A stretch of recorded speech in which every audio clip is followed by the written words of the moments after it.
God damn it, that's a good beard. Says you. You've trimmed yours. I know. I've actually had it trimmed for ages. So when I had my son, when he was on the baby carrier in the front, when it was your length, it was just going over his face. So I just thought, he was sort of like lying there going, what are you doing to me? So I thought, I might as well. Yeah. This was purely in honour of your good self. I saw that astonishing beard you've grown, and I thought, right, I need to try and compete with that. Spectacular. How you doing anyway, mate? Yeah, I'm right? Good. I'm good. COVID can bugger off now, if I'm honest. But hanging in there. I've got my health and my family and everything. So it's the main thing, isn't it? It's the main thing. Yeah, I've struggled. The first couple of lockdowns I wasn't that bothered with, to be honest, because I spend my life sat in my office editing videos anyway. So, but this last one, I found it tough. Yeah, I think everybody has. Yeah. Yeah, I mean, the actual lockdown, I'm actually not too bad with. Like, we moved here a year ago, so just before lockdown. And, we bought a bungalow and it needed a bit of work. We bought it off a 95-year-old man who lived here his whole life. So it needed a lot of work. So actually, lockdown's been perfect for that. I've been digging holes in the garden and knocking things down and, just making the house a little bit more sort of livable for a family. So that's great. What's really frustrating me is just I've lost, like, my goals and all the things I have planned, and I'm a bit of a monkey terrier. So I enjoy being a monkey when I'm a monkey because I'm inquisitive and I try things and I learn stuff and I break things and I fix them. But I need terrier mode every now and then where I blinkers down and go for it. I chase what I need to chase, and I haven't been able to do that for a year now, and that's gets me frustrated because I've been a monkey for too long, and I've got you. It's not good for my head, Well, I'm sure we will cover, plans for the future, definitely, in this chat. How long do you have, first of all? And that'll govern. Yeah, no, I'm good. Just spot on. Sat in my office here, so happy to go with the flow. Awesome. Are you all right if we just crack on now then? Yeah. And we'll just take things as they come. It's really relaxed, mate. It's very easy going, this. It's just a chat. That's all we're doing. There's nothing formal. If you want to swear, feel free. If you want to drink, although it's 10 o'clock in the morning, feel free. But right then, folks, welcome to episode 42 of Brew Time. And this week, we have Sean Conway. Hello, how you doing? Hello. I'm good, mate. How's it going? Yeah, all good, man. All good. Thank you so much for coming on. It's really is appreciated. I've been following your amazing, some would say insane adventures for quite a while, and I can't wait to get into this and have a chat. Well, thanks, mate. Although you should have warned me that I was going to be out-bearded. This is not good. This never happens to me, by the way. But you have trumped me on this one, mate. Well done. The thing is, though, Sean, if you take your hat off, you it carries on. This is all I have. This is it. Awesome. Right. Well, the way I normally do this then is I'm predominantly, or certainly started off, based around motorcycles. That tends to be my thing, but it's more about people will throw things at the screen as soon as I mention it because it's been about 2 minutes now, but I did a round the world trip back in the day on my bike, and that sort of kick-started me on the current journey I'm on. So I have, with the podcast, I'm trying to tailor it more about my mantra of live your life, of something my mum said to me before she passed away. Look after those that you love, but get on out there and live your life. So I'm trying to get people on this podcast who, for me at least, encapsulate that motto, that mantra, and you are one of those people. So for any of my crowd who, for whatever reason, have had their head in the sand and haven't heard of you before, can I pass it over to you for an introduction? What's your name? Where'd you come from? What do you do? Oh God, I always hate this bit, and every time I do it, people go, "Be more ego." Don't Everyone's the same. So much. I know. Like I did a podcast in America once, and then they asked me this question. I did my little bit, and they were like, "Right, no." Can you just be more American? Be less British. God damn. Well, I mean, I've spent the last decade, almost exactly now, being an endurance sports person, I guess. I get classed as an adventurer, but I'm more on the sports side of it, of adventure. So I just try and go and break endurance records. And yeah, I've cycled around the world. I'm the fastest person to cycle across Europe, the first person to swim the length of Britain. I still hold the world's longest triathlon record, although that's currently being beaten as we speak. And yeah, swimming, cycling, and running is the three main disciplines I enjoy. But basically, I just try and break records in the 3 Fs of endurance. You got world's firsts, furthests, and fastest. Yeah. And that just kind of gives me a little bit of direction, and I need, for my mental health, I really need those big, scary, crazy goals to chase. And I find I thrive when I have those. If I don't have them, I get a bit agitated, Yeah, yeah. Now, I mean, they just roll off the tongue. They trip off the tongue, those, don't they? The fastest cycle across Europe. Again, that's available. I watched that the other night. That's on Amazon, isn't it? That's incredible. Yeah, Sean Conway, Europe or bust. Phenomenal. You make it look so easy. You're one of these people that when you watch it, you think, I could give that a go. And then you actually look at it and go, no, I couldn't. Don't be ridiculous. I'm out of breath going a mile to the shops. Yeah. Well, it's weird. The ultra distance cycling stuff, I would say, is 50% fitness. And the other 50% is just making good decisions. Not cycling too fast, not cycling too slowly, finding good food and water, finding having the right amount of sleep, not too much sleep, not too little sleep. And it's less just about like, look at me, I'm so fit, I'm so strong, which is why women are some of the best ultra cyclists in the world, in all the big ultra races, a girl will sometimes win, or certainly be in the top 3 or top 5, because it's not all about brute strength, and that's all that men biologically have over women is physical sort of watts, if you put it that way. And you don't need that for ultra cycling. It's really a mind game. Yeah. And we all know women are much better at making decisions than men, so they're thriving at it. So when people say, "Oh, I'm not fit enough for that," it really is only about 50% fitness, really. Strength of mind thing, yeah. Yeah, and it's logistics and just all the little tips about, if it's cold and wet and you get a puncture, you got to put your gloves inside your coat so that when you fix the puncture, you're putting on warm gloves then your hands aren't freezing. It's all those little things that you pick up over time. I've got you, yeah. I had... I don't know if you've ever heard of them. The McLean brothers, they rode across the Atlantic last year in the Talisker Whiskey Atlantic race. And they were saying that, they did all the physical training for it, and they were in, peak physical prep, ready to go. But they said ultimately it comes down to strength of mind. It is just that grit and determination to just keep going that gets you through. Yeah. Right, well, shall we just fire on and start going through the questions? They tend to be very obscure at times. Sometimes they're to do with your background, your discipline. Other times they're not. They're just totally off the wall. So we'll just see where it takes us and go from there. How's that sound? Yeah, hit me. Awesome. I like obscure. Excellent. Well, we'll definitely get that. Right, first one we'll go to is... over on Patreon, so it's patreon.com/TeapotOne. First one, Alex Warren. Hi Sean, and congratulations on your achievements. Can you pinpoint the exact day you went insane? I'll just say I don't pre-read these questions. So it's been boiling over for about 2 years, but the Irish in me just sort of subdued that. Right. Those feelings, and I do remember the exact moment.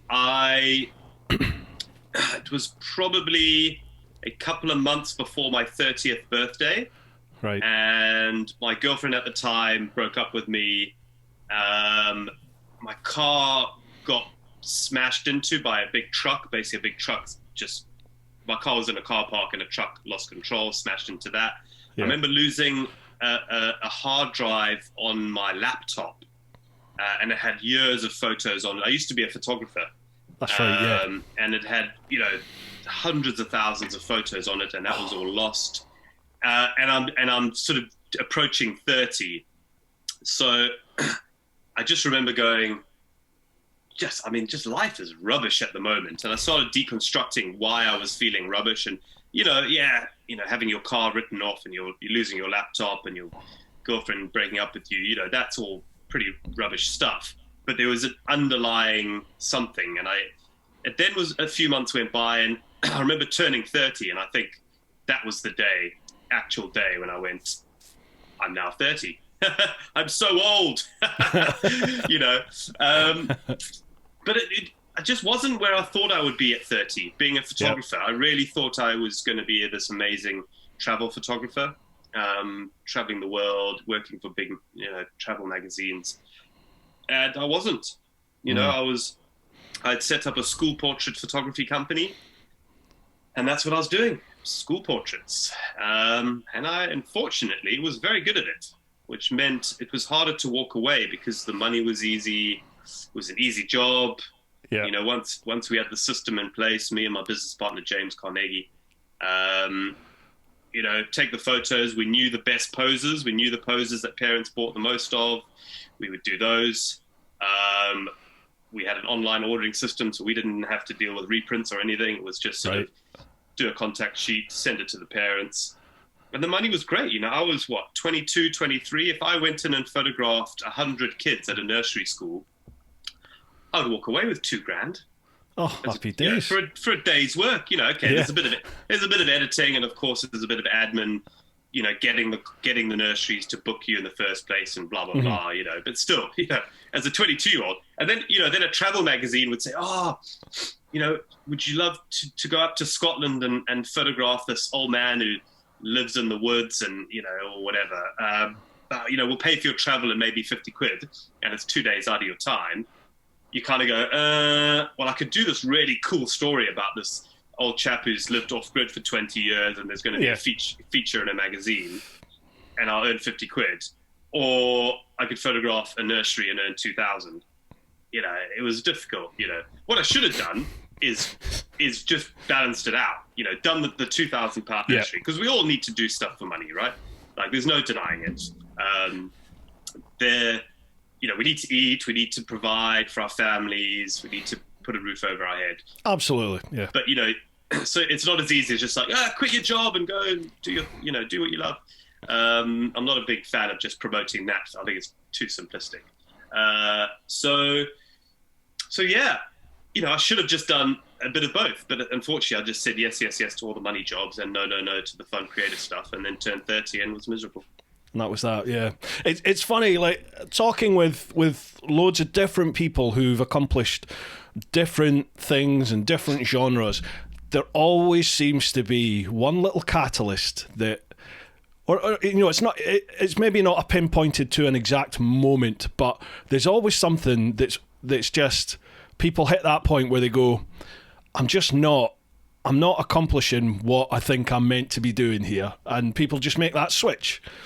For me, it was the passing of my mum, and it was just like, she made me promise that I would live my dream and do this big trip, and for me it was just like, bang, right, okay, I'll do that, and that has taken me down this path. And for you, it's turning 30 and just thinking, I'm not doing what I want to be doing, where I thought I would be. And everyone just seems to have that one stage in life where they just, boom, that's it, okay, time for a change, let's go. Or you don't, or you have that moment and you don't do anything about it, and you're forever looking back going, I wonder what would have happened, I wonder if I could have done that. I just didn't want to get to that stage. No, exactly. Yeah. Right, next one. Roger White. To you both, you have 24 hours of freedom leaving your front door. Leaving your front door is the only restriction, and this clock starts the second you cross your front door. Where would you go? Oh, that's a good one. 24 hours. Where'd you go? What'd you do? So, weirdly, when I was a photographer, James, my business partner, and I would do this exact challenge, actually. But actually, we didn't even give ourselves 24 hours. We gave ourselves the same day. Right. So we left our front door as early as possible that morning, so 4 a.m., and we had to be back in bed that night. And this was our Christmas party to ourselves because we were the two directors. We had other photographers and photoshoppers and salespeople, but just for us, it was our little treat on what we could do in a day. So it wasn't even 24 hours. And it was great. We went to Barcelona for lunch once. We literally just got on a taxi, went to the airport, flew to Barcelona, had lunch, came back. The following year, we went snowboarding in Norway for the afternoon. So we flew into Oslo, took a train up into the mountains, snowboarded for like 4 hours, took the train back down, had a few beers, jumped on the plane, came back. Then one year I mean, this is all terrible for the environment, by the way. I'm just saying, like, it's not a great time. I mean, there's better things you could do, but we were young, and Ryanair flights were like 50 quid. So what else do we flew to Slovakia for breakfast, then took the train to Austria for lunch, and then back to Slovakia for dinner, and then flew home. And I think we went to Italy one year as well. I think there was like 4 or 5 years where we did it. But certainly sort of going snowboarding for an afternoon in Norway, and it was so weird, you'd get out of your bed in the morning and you're like, today I'm going to be snowboarding in Norway, and I'm going to be back in my bed tonight. It was mad. And then when you tell people the next day, what have you been up to? I went shopping, I did the shops. What about you? I was snowboarding in Norway. Yeah, and also we had a budget as well. I think we only had 150 quid for both of us. So wow. Yeah, 70. I mean, this is when you could get flights to Norway for like £29 return, right? So actually, we still had like quite a lot of budget to spend when we were there, which was just beer, basically. I was going to say, it cost you about 150 quid for a beer in Norway now. Yeah, well, that's true, yeah. But now, if I had to do that now, I'm really into, I've never done a 24-hour run. I've done 24 hours on a bike before, but I would run for 12 hours, and I would turn around and I would run back. I genuinely just see how far you could get. And just see how far I could get. Like I live in North Wales, so I would just go straight to the North Welsh coastal path, the Welsh coastal path, head west, see how far I could get, and then 12 hours later, turn around and come home. I think that would excite me a lot. So, I mentioned earlier, I'm classed as an adventurer, but I'm definitely more on the sport side of things, and certainly pushing myself physically and mentally is more exciting than just going and exploring somewhere. So that would be my 24-hour challenge. That has your name all over it, doesn't it? I mean, that's a Sean Conway little film, definitely. Yeah. Well, it's going to happen. Yeah, I'm really getting into sort of doing more filmmaking. I've just released my first short film that I've produced and directed myself.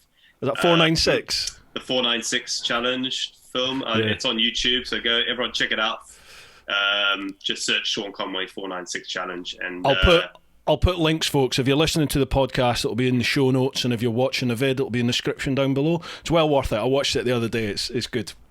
We'll get into that in a bit and tell people what that's all about. Yeah, definitely. So, so that's, I think, what I do with my 24 hours. Awesome. God. Gee whiz. What would you do? The question was to both of us. I know. I was just thinking I should have been spending this time thinking. And it's just dawned on me. Right, 24 hours. Where would I go with 24 hours? Blimey, where can I get to? Do the same thing on a motorbike. Where could you get in 24 hours there and back? Yeah, 12 hours. The problem with the bike is, if you're going to get the maximum distance, you've got to get on the motorway, and that is just mind-numbingly boring. So maybe a little challenge to see how far you can go in 12 hours without touching the motorway, or maybe without touching A road. No, you'd have to do A road, wouldn't you? You could do the North Coast 500 easily. Yeah. You probably did it twice. Well, I did it. I did it a couple of years ago. I did an around the UK on the bike in, I think, 4 or 5. I had a couple of days off in my old job, off work. So I just hit the road, and I did all backcountry roads and twisty routes. But I did the North Coast 500 in about, well, it wasn't just that, it was all of Scotland in about 17 hours, I think, 18 hours. But that was heavy going. That was hard work, you know. Yeah. Sat on a motorbike compared with somebody that's cycled around Europe. Do you know what the world record is for motorbiking around the world? What, the fastest? Yeah. Well, it used to be held by Nick Sanders. 19 days or whatever. Yeah, That's absolutely incredible, isn't it? I don't know how that's possible. And he tried to break the record for doing the length of the Americas, so from Prudhoe Bay up in Alaska down to Ushuaia. Ushuaia, yeah. That's it, yeah. And he only failed. He was set to smash it, but he just missed the last ferry to get across the last little bit down in Argentina. And he just missed the ferry for that, which then meant he would fail the record. So he just thought, well, I tell you what I'll do then is there's no record to go from Dead Horse to Ushuaia and back to Dead Horse. So he just did that. He got to Ushuaia, turned around and went all the way back to Dead Horse. Yeah, that's crazy, yeah. Yeah, it is. Yeah. It is. Well, for people who don't know Nick Sanders, he was a cyclist, so he had the round the world cycling record, and then he got into motorbiking after that. So bit of a. He's done some amazing. Like he strapped 2 canal boats together and sailed them across the channel, didn't he? Sounds like him. It's nuts. Yeah, there's a picture of him literally like stood abreast 2 boats, you know, one foot on each boat, and he's just chugging across the channel. Good on him. Yeah. I'd like to get him on actually, but I think you would probably start him off with one question, and 3 hours later that'll be one question, wouldn't it? Yeah. Why not though? Why not? Yeah, definitely. Good question, Roger. Like that one. Next one. Bully27. Hi, Sean. Your exploits are proper nails. I doff my cap to you, sir. How do you manage to keep going throughout the challenges you set yourself? And was the Forrest Gump running man look a conscious decision? I'll address the Forrest Gump thing first. It's a bit of fun, isn't it? You know, if you have a beard and you're doing a run, you might as well buy the Bubba Gump cap. You know, why not? It is a fantastic representation. Well, check the photos out, folks. I'll put them probably in the thumbnail or something. I mean, I'm not the only one. I mean, there's hundreds of people who've grown beards and done the Forrest Gump thing. I mean, someone's even recreated Forrest Gump's actual route from the film. So back across. Yeah. Wow. So, it was just a bit of fun. Why not? I probably wouldn't do it again now. I think if I'm doing a long run, I feel like I've done the Forrest Gump thing. So, you know, I've ticked that box. So anyway, but it was a good laugh. It was a good laugh. What keeps me going? A couple of things. One, the practicality of giving up is I'm still in the middle of Russia or the middle of the Atacama Desert. You know, it's not like if I give up, I'm like, magically just back home. You know, I'm still in the middle of nowhere. Yeah. So I might as well just keep going. But more importantly, is actually, you know, as miserable as I am potentially on that time I want to give up, whether I'm cold, wet, hungry, or tired, or whatever, it's still a better scenario than me giving up and going back home. Yeah. You know, and it's only been, so I'm turning 40 in April. I've only been able to buy my first house last year. So I was 39 before I was even able to sort of get on the property ladder. So for the most part, I've lived, you know, I lived on a boat, you know, a pretty damp old boat for a while. I lived on my mum's sofa for like 3 or 4 years while I was just trying to make it as a sports person and you know, start winning. So, you know, it's only now that actually coming home would be a bit better and I've got a family and that. But up until 2 years ago, before I had my son, you know, it was actually better me being a bit miserable in the middle of the on the road, in the middle of the Atacama Desert than sort of going back and being in a 1-bedroom flat with my mother in Cheltenham. So and now it's just, you know, I know when you start winning in sports and that feeling and that confidence you get from it, it's so addictive, and that's why sport has become so popular, because people start getting their own PBs, and that high you get, it just makes you want to chase something more and more, and that's an amazing place to be, Definitely, and I think lockdowns maybe enhance that even more for a lot of people, and a lot of people have started doing a little bit of training. They've been stuck at home, and to begin with, everyone was saying get out there, keep fit, get fit.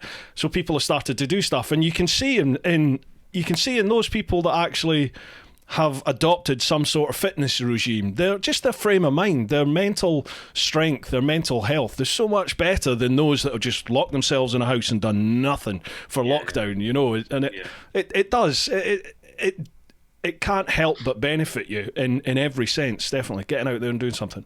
What you said there about the thought of giving up, or you're actually better staying on the road than giving up and going home, well, that I can relate to that 100%, because on my trip I had a bad time in West Africa, which led me to make a decision to come back to the UK for a little bit, and that sort of low when I got back to the UK sort of 3 months after leaving, thinking, oh God, I'm a total failure, I've let everybody down, blah blah blah blah blah, that low when I got going again basically just kept me going for the rest. All the low doubt, all the bad days, you think back to that low that you were at, and even to this day, that mental position, that mental frame of mind of just keep going, one foot in front of the other, and you will accomplish what it is you're setting out to do.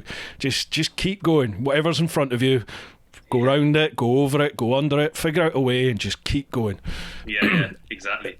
I think it's maybe something that I benefited from, and I think probably a lot of people will face that in their life at some point. Whatever journey it is you're going on, whether it's a challenge like you undertake, or business, or personal life, or whatever it is. When you give up, I think you just need to learn from it, don't you? Don't give up totally. You just need to learn that things don't always work out how you plan. Just keep going. Keep going. Yeah. 100%. There's more than one way to climb a mountain. So. Absolutely. Yeah, absolutely. Right, we'll do one more little question, and then we'll have a little chat about some of the stuff you've done then. Next one, Rob Bignell. You're a better man than me. I cycle 10 miles a day trying to get the weight I've lost. What's that say? To get the weight... weight off. I have lost 4 stone in 2 years. Good on you, Rob. While swimming... Wow.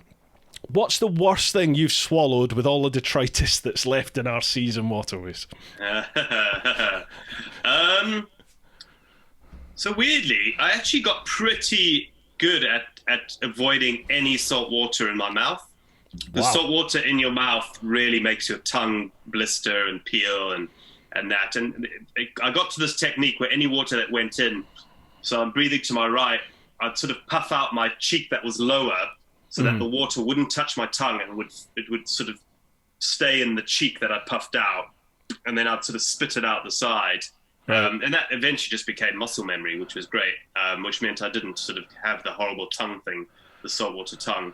But there were a few times, and the crew, when I swam Britain, we would call it whale vomit. And I don't know what it is, but you see it in the ocean. When the ocean's really busy, there's all that foamy stuff that happens. And I don't know what's in it, but it smelt disgusting. And it smelled like what I guess whale vomit smelled like. I don't know what whale vomit smells like, but swimming, like sometimes you just can't avoid it. And I'm having to swim right through all this like bubbly, foamy gunk and sewage probably. So yeah, a bit of that was pretty bad. So yeah, that was pretty disgusting. But for the most part, you just can't afford to swallow anything, really. That's not just water when you do big swims, because that could be the end of you, So yeah, you take it pretty seriously. Now, again, this just rolls off the tongue. When I swam Britain, let's sort of quantify this a little bit for those that aren't aware completely. Now, you have ran the length of Britain, you've cycled the length of Britain, so from like John O'Groats to Land's End to John O'Groats, but you also swam it. What sort of distance are we talking there? Just to quantify that for people. I think the swim is 900 miles. Like, if you just draw it out, it's about 900. You end up swimming more because the tide pushes you left and right, and there's little coves you go in, but I didn't count those. But it's about 900 miles, I think, somewhere there. Wow. And how long was that? How long did that take? I thought it would take 2.5 months. But we had some bad weather days, and the support boats I could afford was tiny, and it wasn't very powerful, so I'd lose loads and loads of tide just getting from the anchorage where we slept that night back out to where I'd finished swimming the day before. So yeah, it took me 4.5 months in the end. So from basically the beginning of July till halfway through November, pretty much. My God. And was this like on the world's biggest triathlon? You were towing a little barge behind you that had like your tent, because you would for that one you would swim on shore, wouldn't? At the end of your day's swim or evening, you would come onto shore, set up a camp, sleep in your tent, and get up in the morning, swim back out to where you finished the previous day, and keep going. So you were towing essentially a little trailer behind you. Did you do the same on the? Was that the same on the length of Britain swim? No. I mean, dare I say it would be impossible, but because nothing's impossible, but it almost is impossible to do a length of Britain self-supported swim because there's too many cliffs in Scotland, for example. When the tide changes, if you're not at a beach to go to shore, all you're going to do is be pushed back the way you came. Right. And actually, if you're so tired, you may not reach that beach you started in, and you could forever just be in this body of water moving between two beaches you can't get to. So, maybe someone will prove me wrong. Maybe there are enough beaches to get to, but I'd find that very difficult. It's parts of the west coast of Scotland. There's 20 miles between safe places to go ashore, really. So I had a little sport boat, a little yacht following me, which was fun. There was three, there's 4 of us in total, three in the boat, and it was a good old Great British Adventure.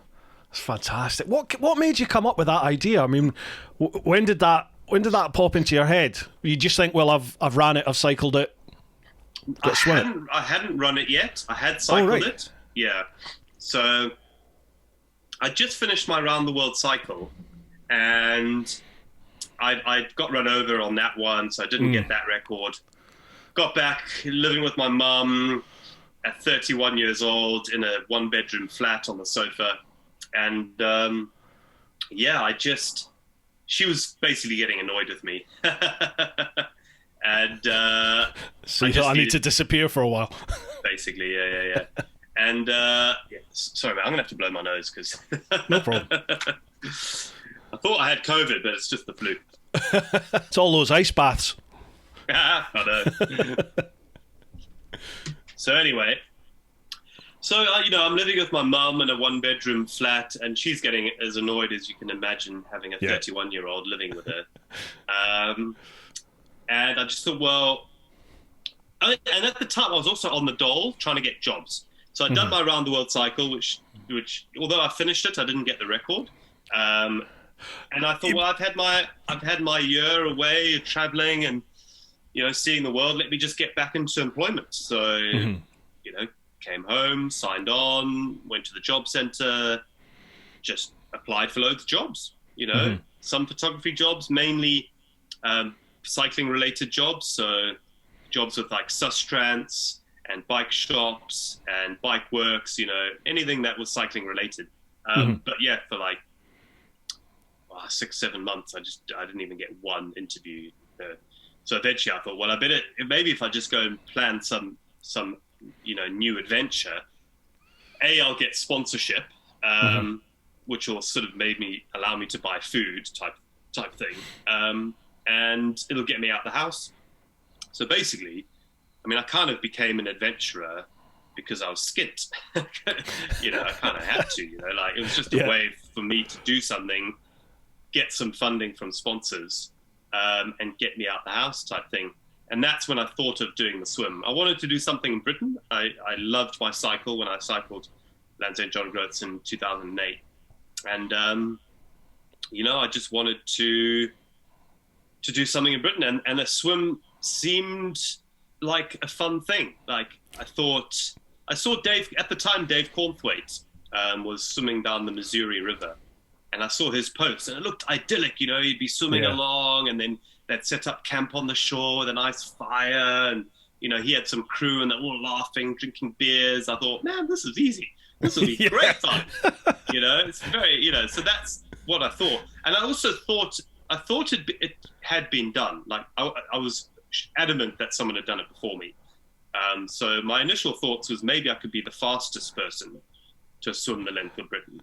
Yeah. And then I soon discovered that no one had done it. And then it became a world's first. So, I've got my 3S, first, and fastest. So yep. I went from fastest to a first, which, throws up a whole new level of logistical nightmares because, there's a lot of big things you do now. You've got other people to ask for advice for, whether it's mountaineering, running, cycling, whatever, climbing. But, even if you're doing a world's first climbing route, you still have the skill, and there's still people you can ask for advice on how to climb and do things. But with swimming, it really is just really uncharted territory. No one had done at the time a really big coastal sea swim like that. All the other big swims were river swims. And this is when the river versus sea swimmer fighters, it's great. They're like, you're in a wetsuit and you're buoyant because it's salt water. And I'm like, yeah, you could just float down a river, Yeah. But yeah, Martin Stroll swam the Amazon, the Yangtze, and the Danube, I think. Dave Cornthwaite swam the Missouri, sorry.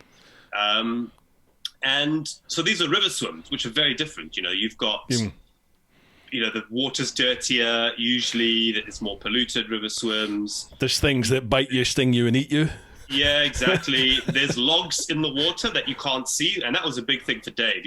There'll be a big log this deep in the water, and when you're swimming, it just hits your chest. And remember, this log is stuck in the water, and the stream is, you're going downstream at maybe 5 miles an hour, and you just hit this log in your chest, right? Wow. But then, with a river swim, you're making distance without swimming, right? Whereas a sea swim, it's cleaner for the most part. There's good visibility. It's fun because you see fish and things and dolphins and seals.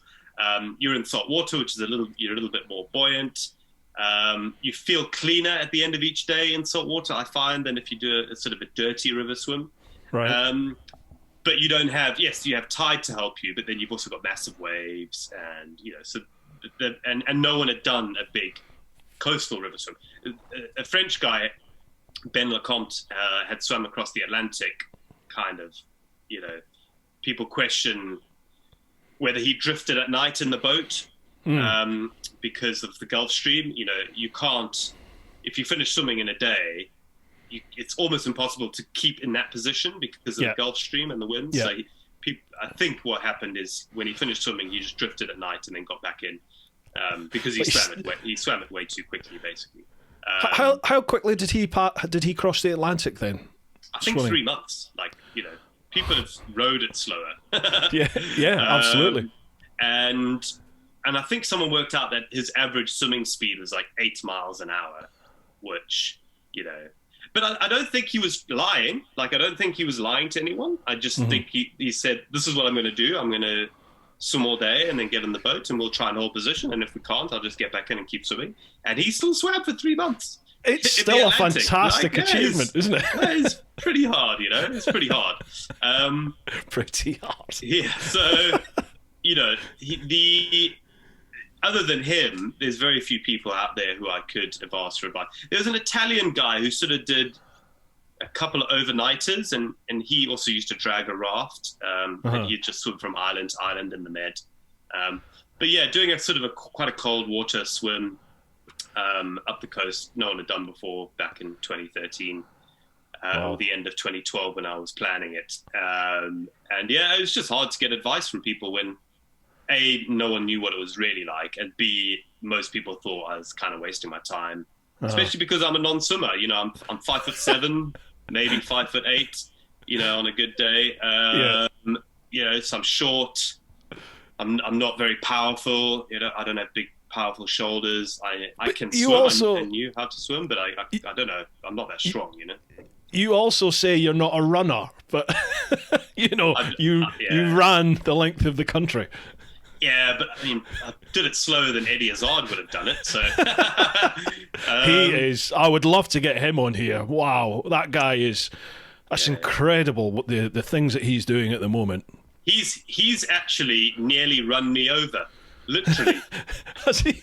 Yeah, I was walking down Regent Street one day. I was going to do, I think, Radio 2. I was doing an interview with Chris Evans when he was on Radio 2 back in the day, early morning. So it was like 7 in the morning. Yeah. And I'm walking down Regent Street past a hotel. And the next thing, it was like a bit of a frenzy. And this guy ran out and like into me. And was like, whoa, sorry, man. And then right into a taxi. And then it was gone. I was like, oh, that's Eddie Izard. And I later heard him on another, I think he was on Radio 1 or something, I don't know. But, yeah, he was obviously late for something. To go somewhere, yeah, he's amazing, you know, for his, you know, his sort of body type and his history or lack thereof in running to be able to do what he's done is amazing, you know. And he was doing it barefoot as well, wasn't he? He does a lot of barefoot running. So really? I used to, my job, but before I sort of went full time doing all this, I used to be a police officer, believe it or not. I was I worked in diplomatic protection in London, so I was at Downing Street and all, you know, the coppers you see stood outside embassies and consulates around London. That's basically what I used to do.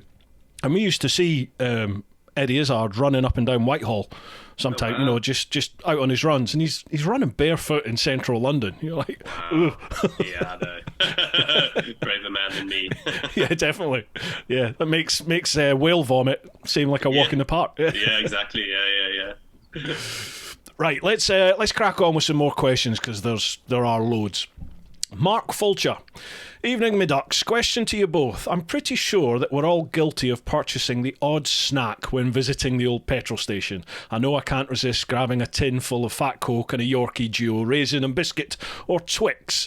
What are your go-to treats when visiting such an establishment? I suppose you can eat anything.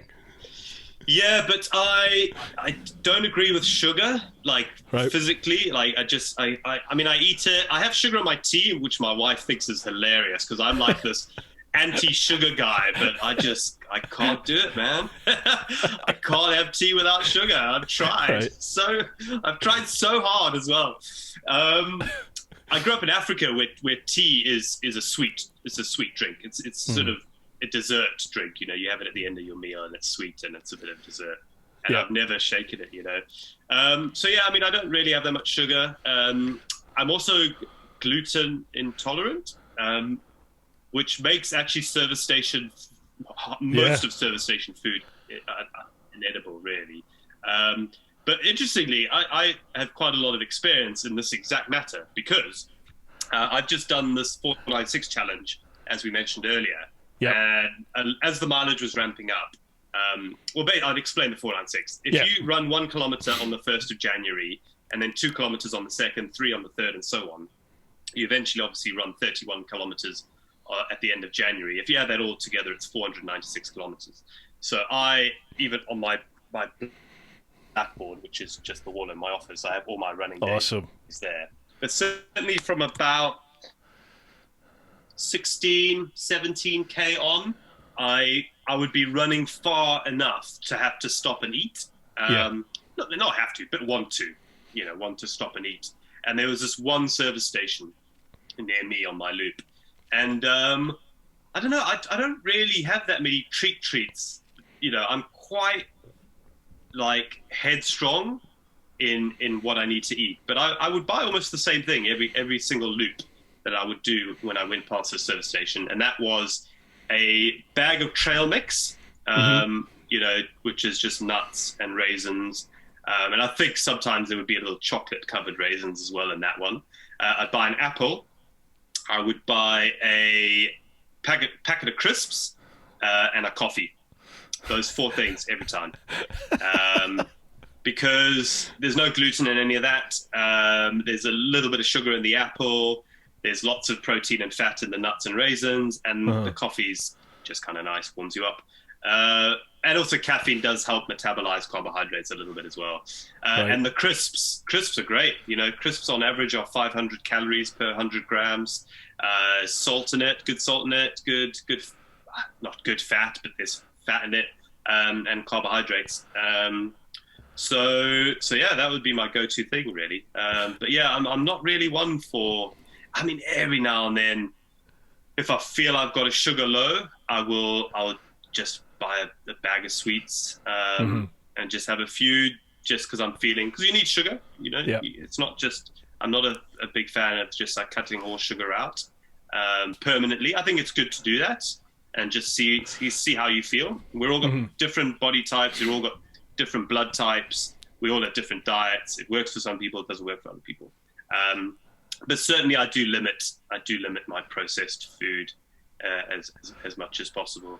But yeah, probably a bag of sweets. Beer takes a prominent place in your diet, I've noticed.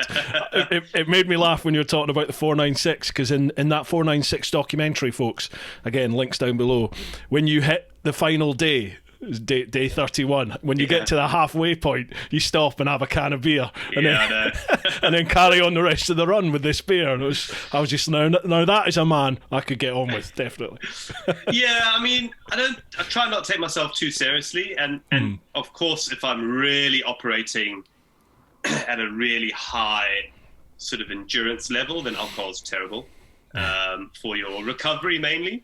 When I did my across Europe cycling world record, where that was really, really tough, I think I maybe had one beer in the middle, and then I had a couple towards the end, at the end of each day. As long as you plan your moments to have a beer, you need to be super hydrated beforehand. Yeah. And for me, that means having a lot of salt beforehand, a lot of liquid, just to keep my body fully hydrated. Because as soon as you have a beer, it stops your body absorbing the liquid, and it makes you pee a lot as well. So, you're just going to dehydrate yourself. And the same with caffeine. You need to be kind of careful on the caffeine front as well if you're dehydrated. But it is nice, sometimes, like the early Tour de France cyclists, they would have bottles of wine in their jerseys. There's amazing footage in the Tour de France. They say it was the earliest form of doping. Yeah. Because you remember back in the day, Tour de France stages were like 500 kilometers long. So they were sort of self-supported, A to B, 500 kilometers. You had to carry your own spare tires and things like that, right? So they would say, the alcohol, you still feel the pain, you just care less about it, So, but, again, I'm not this full-on professional sports person, and that's not who I'm trying to be. I want to push myself personally as far as I can, and some people say maybe I'm not pushing myself hard enough if I could still have a beer, but it's balance, right? What I loved on that 496 challenge was, I mean, for a man like you, I mean, literally running a kilometre and 2 kilometre. In fact, you even said yourself, until sort of the 16 plus kilometre mark, it was just, it doesn't even feel like a run that you've done. So one day you dressed as a dinosaur. You had like one of these inflatable fancy costumes on. Yeah. So you did, was it something like a 6 or 7K run or something, dressed as a dinosaur? Yeah. It was really difficult to run in, and actually the batteries kind of didn't work, so I'd sort of have to turn it on and off. And right. It was fun. It was fun. I'm the local idiot now in my village. Brilliant though. Like one of the challenges you set was picking up litter whilst you were running. So you did like a litter pick. Great ideas. Fantastic things to be doing. From our house, there's 2 loops. We call it short loop and long loop that we do. You can do short loop in a lunch break. So Caroline and I, my wife, we, it's exactly 3 kilometers short loop. Yeah. And long loops 5K. So I thought, well, I'll do long loop because we do these loops all the time, and I seem to think there's not that much litter. I thought, I was pretty impressed actually. So I did long loop, but actually I got to 2K. It was a 5K day that I was meant to do, and I got to 2K, and I ran another half K to get to 2.5K, and then ran back the same way I'd come, instead of carrying on and doing the whole 5K. Because you had so much. Loop. Because I just filled I should have had a bigger backpack. Wow. And there was a lot of the litter, truthfully, was stuff that had fallen out the recycling truck. There's a recycling truck comes and they just throw it in the side and one or two cans. So a lot of the litter in the village, I really believe, wasn't people littering, which is nice to know, But then, once you're out in the back lanes, that was bad. There's beers over the hedges, which has meant someone has actually wound down the window. Firstly, they're having a beer in their car, which is dodgy. It's probably a passenger, of course. We need to presume it's a passenger.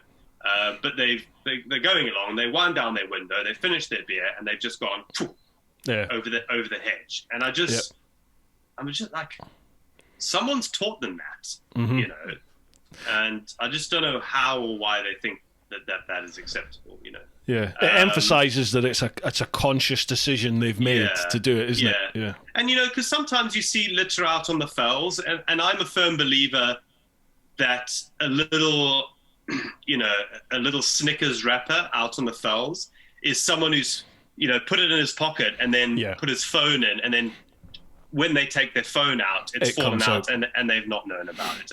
I think for the most part, people don't want to litter, and some of that litter has just happened kind of by mistake or carelessness, and it's not actively someone putting it out there. And that's probably certainly true for some of the stuff. My son threw a wrapper out the window the other day in the car without, luckily I saw him and I stopped and I picked it up. But, he doesn't know any different. He's 19 months old, it's like, oh, this is fun. Oh, it's flapping in the wind. Oh, I dropped it.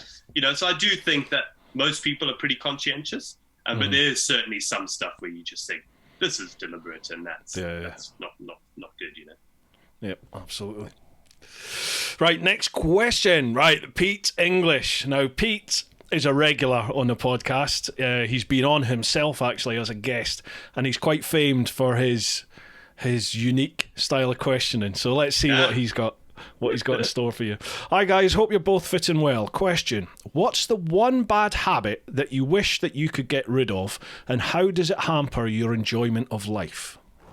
He's not let us down. Nice. Very, very good. A bad habit. I mentioned this earlier. I don't know if we were off air before. I'm a monkey terrier, and I enjoy both. I enjoy being a monkey when I'm a monkey. I'm inquisitive. I like to fix things. I like to break things and then fix them again. I like to try new things. I like to burn myself, and I really enjoy that part of my personality. I really enjoy it. But I can't be a monkey all the time. If I'm a monkey all the time, I get frustrated. And I need terrier mode. So I then turn into terrier mode.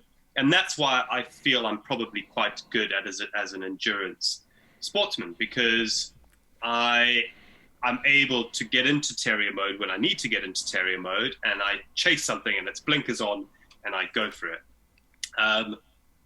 The problem is I don't often have control when I'm a monkey or when I'm a terrier. Right. And sometimes that makes me quite annoying to be around, and my wife finds it pretty annoying because, for example, I'm digging this hole in the garden to build a bit of a fire pit so we can have a bit of an outdoor area. Oh, is that what it's for? Goal, right. Yeah. My goal for 2021 is to try and do as many things outdoors that I maybe ordinarily would do indoors. So I already have an outdoor shower, so I only shower outside in natural light. It has hot water and everything, so it's fully plumbed in with hot water. And yeah, I do have cold showers as well. But I only shower outside now. It's also the best shower in our house. The inside one is not a hard sell, because the inside ones are those piddly little electric ones that just like trip on your head, whereas the outside one is like this massive rain shower. So it's not a hard sell getting me to shower outside.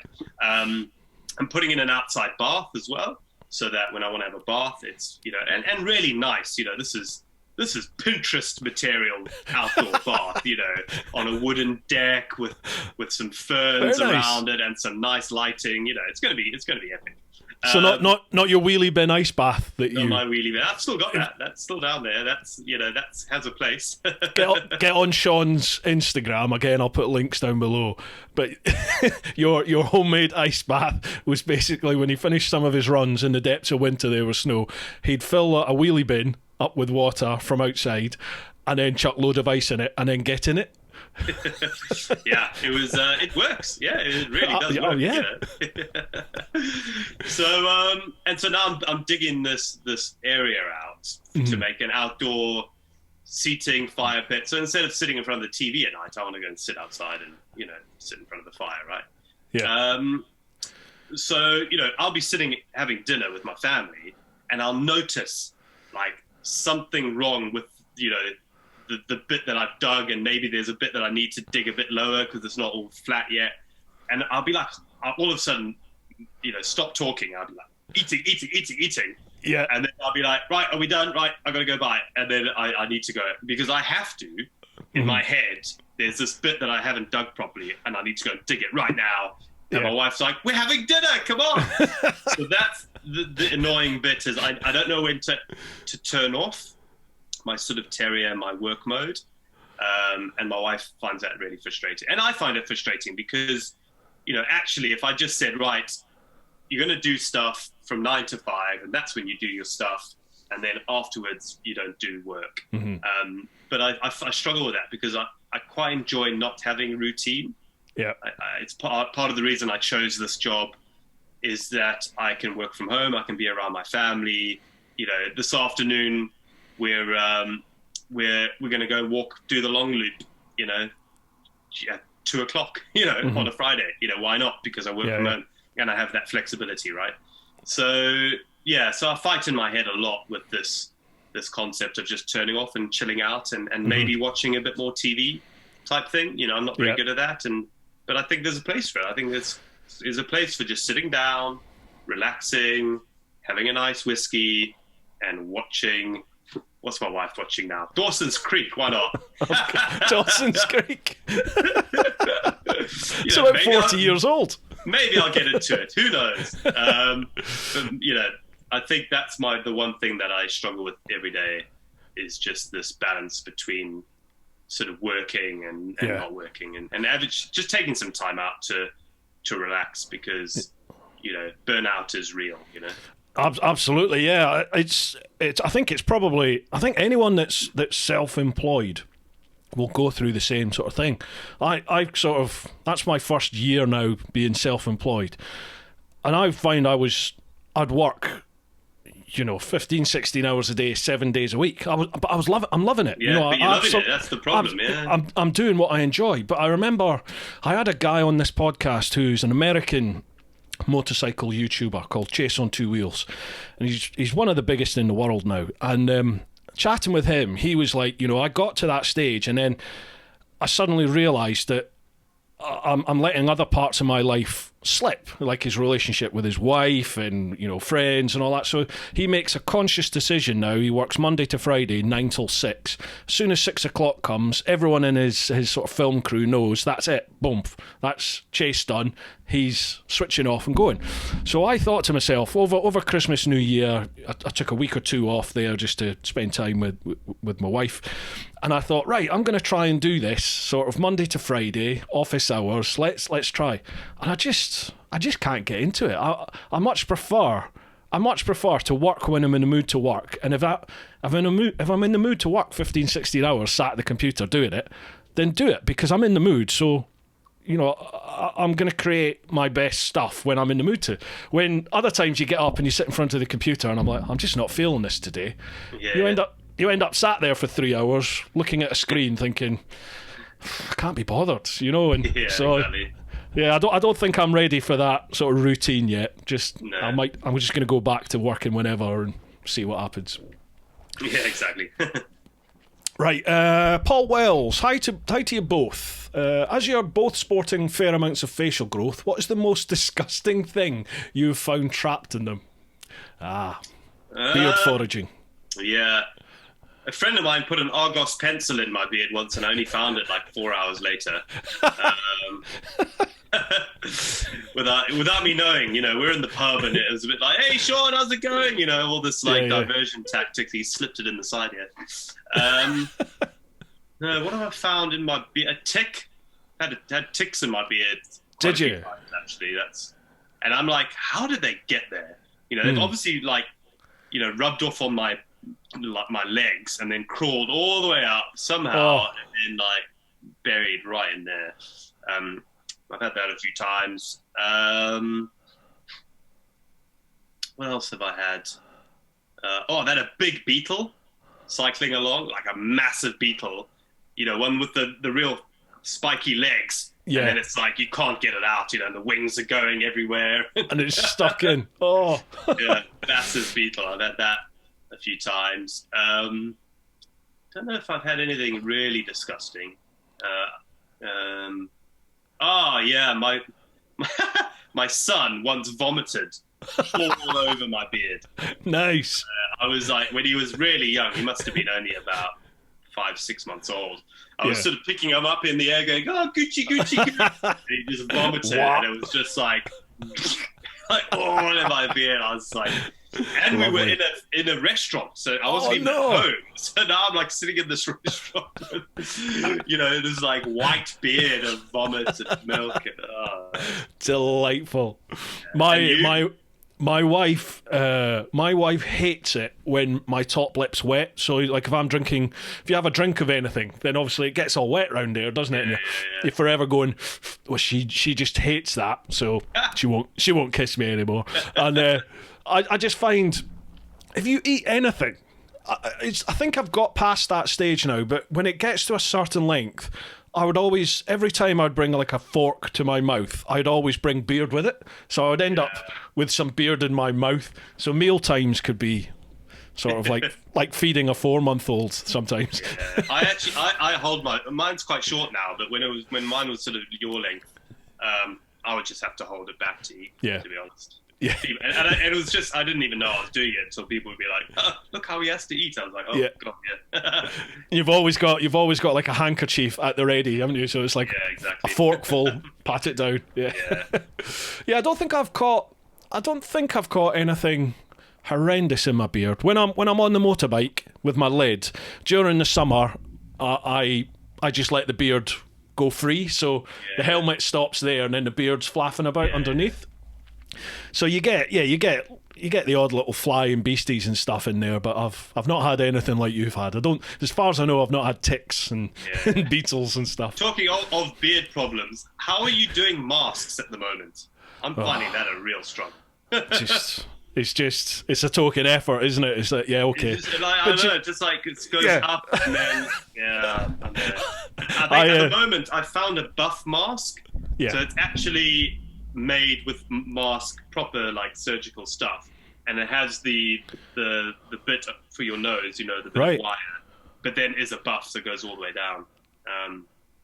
So that's the only thing that works for me at the moment. Yeah, definitely that'll work. I'm actually a presenter on a new motorbike TV show. Excuse me. On Amazon that's starting filming soon. So we had to go and do some like pre-shoots and publicity shots and stuff last weekend in the studio, and they had these little like branded show masks to wear, and mine literally looked like a Speedo. It sat across here. That was it. If I pulled it up onto my nose, then my mouth was free, and if I pulled it down, my nose was free. I just said we can just do that, and then filter it out. Job done. Right, next one. Rory Tinsley. Hi guys, question. At the end of a day's freezing swim, how do you coax your nuts back out from inside your body? So how do you warm up at the end of a day's swim? So just drink hot meal. Just have something hot, basically, and get warm from the inside. And there's actually a technique you can do where it's hard to explain, but I see if I can do a thing here. I'll have to stand back. You're not going to get your nuts out on. No. So basically, you stand up, you have your arms like this, and you bounce up and down with your shoulders. Seriously? Apparently, and that gets you really warm. Hold on. Wow. I can't hear you. I have to put this back in. Seriously? Yeah. So basically, if you do that, it really works. I find it works better than waving your arms around because that kind of gets your hands cold, I think. Wow. But yeah, do the penguin shuffle.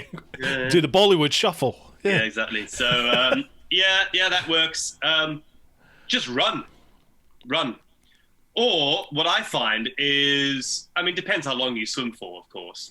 If you're really warm before the swim, that internal body warmth helps when you get out. You know, if you're only going for a couple of minutes, like in freezing water, if you've sprinted there and you're really, you know, out of breath and you're warm, that kind of helps. Or you should just swim faster. Stop taking it easy. Then you'll be warmer when you get out. So.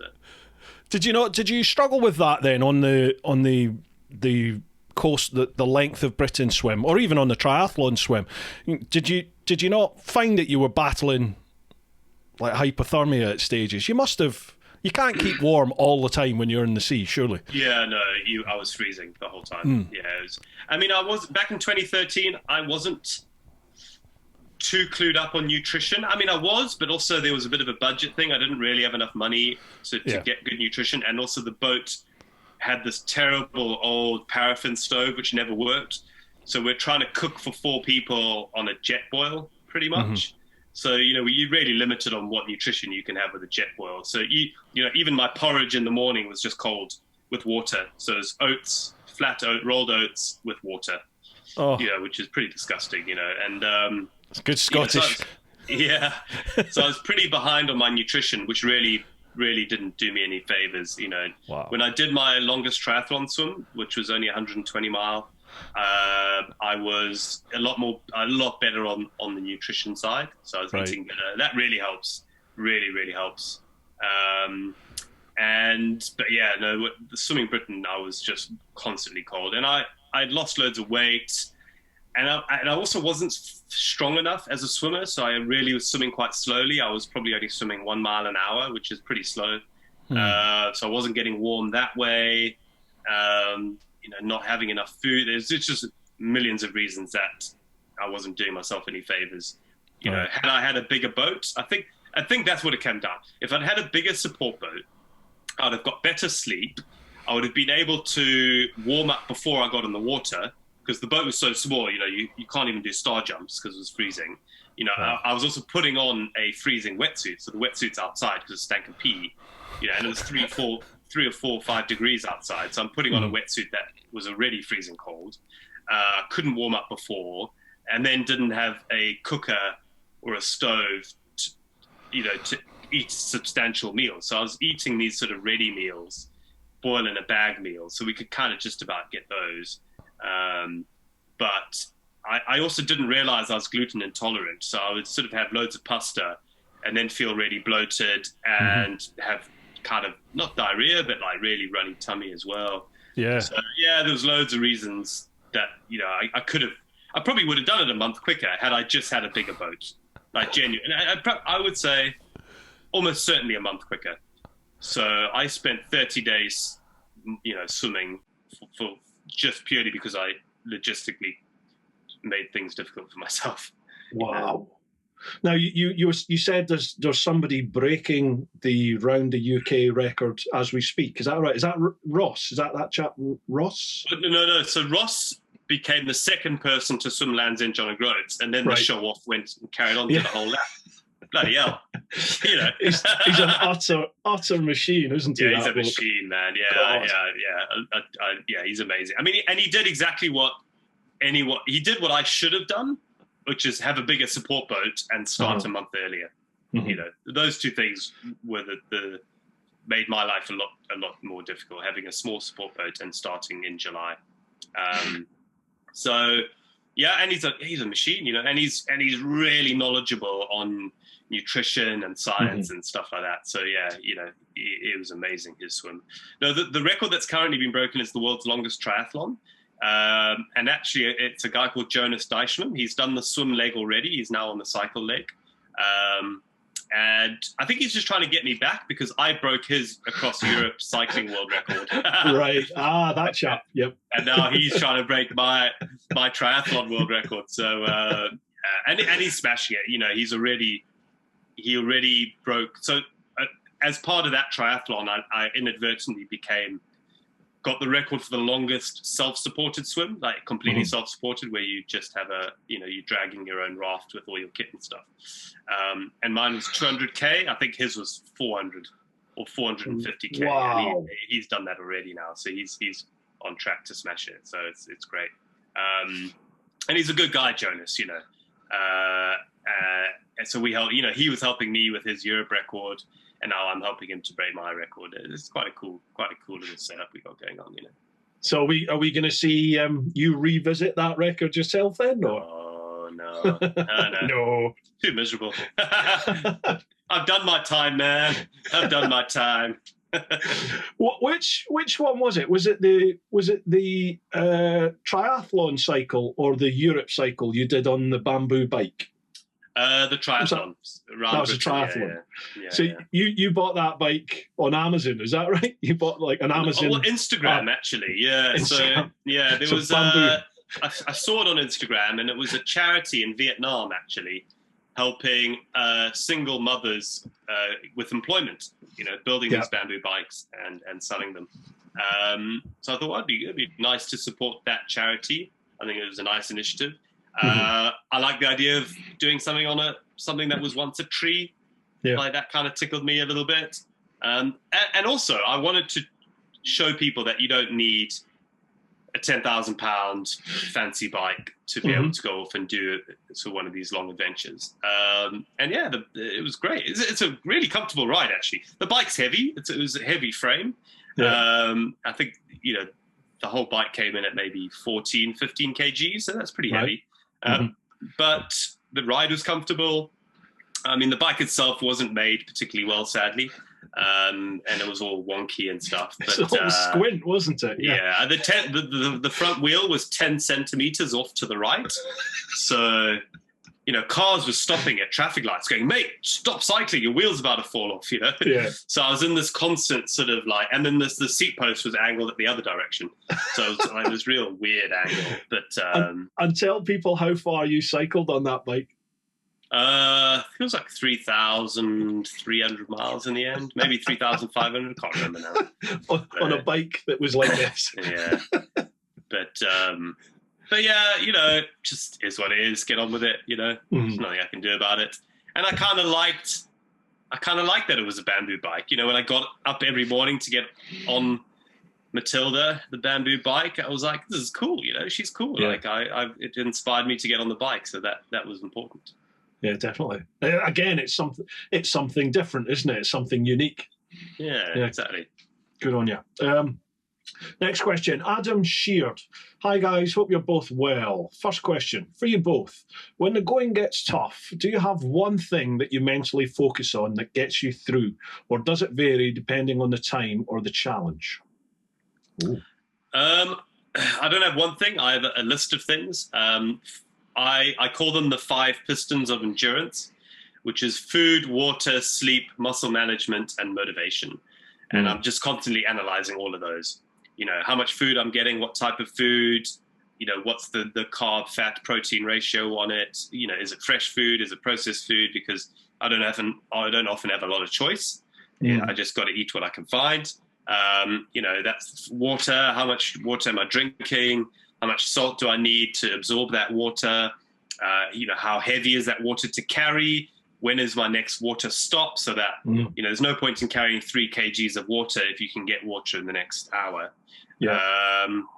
You know, muscle management. Do I need to stretch? Do I need ice baths? You know, what do I need to do for that? You know, what's my motivation? What's keeping me going? You know, for me, Audiobooks really help. It used to be music. It's now almost entirely audiobooks, and podcasts and that sort of thing, and sleep's the last one. How much sleep am I getting? Where do I sleep? Because sometimes you need to sleep before a town so that when you wake up in the morning, you can get food and then carry on going. Gotcha, that means you might need to cut your day short, which means you have to have different amount of sleep that particular day, which means you've got to think a little bit differently for the following day, because there's no point in getting to a town at 10 o'clock at night where everything's closed and passing it and not having another town for 100 miles. Gotcha. So you're going to have to, but ideally, if you've only worked that out now, you've cocked up already. You need to work that out the day before so that if I'm cycling and it's midday today, I already know roughly where I'm going to sleep the following night. Yeah. And whether that's going to be before or after a big town where I can get food. Gotcha. So you're constantly working out all these things. So food, water, sleep, muscle management, motivation. It's just, and maths, average speed. Am I ahead of the record? Am I behind the record? What's road surfaces like? What's the wind direction like? What average speed should I be pushing? Perception of effort, all these sort of things, just constantly going. And then I'm also, the other side of me, the monkey side, that's the terrier side. The monkey side is going, oh, look, there's a dead animal on the side of the road. I'm going to pick up the skull and tie it to the front of my handlebars and call him Pedro. You were talking about your, you also have your, is it the 3 C's that you have in the morning? Yeah, coffee, cake, and crap. That's right. Yeah. That's what you need every morning before you are able to perform. Absolutely relate to that. Yeah, I remember when on my trip when you were like camping depths of Russia or something, and you camp wild.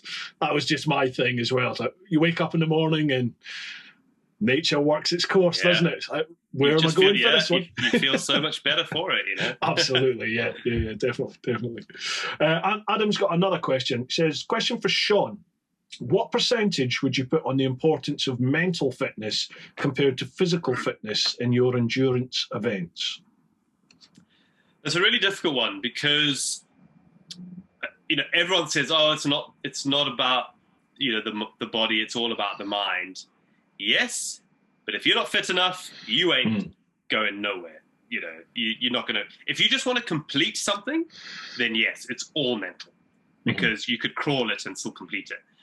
But, if you tell, the guy who always comes second to Usain Bolt in the 100-meter sprint, whether it's body or mind, it's probably body because Usain Bolt is a genetic freak of nature. And no matter how strong number 2 guy is at the moment, he's biologically at a disadvantage, right? So although, everyone wants to say that obviously it's all in the mind, and a lot of it is to be able to keep pushing at your peak physical fitness is in the mind. And also you can over push it and then burn out. So there's a lot of mental energy involved there, but you certainly need a level of fitness first before you're able to then benefit from a strong mind. So yes, you can be the fittest person in the world and still come last in the race, but you can't win a race and not being unfit, but have a strong mind. You kind of need them both, but certainly, let's say there's 2, of course, if there's 2 people with the same fitness, it's all about the mind.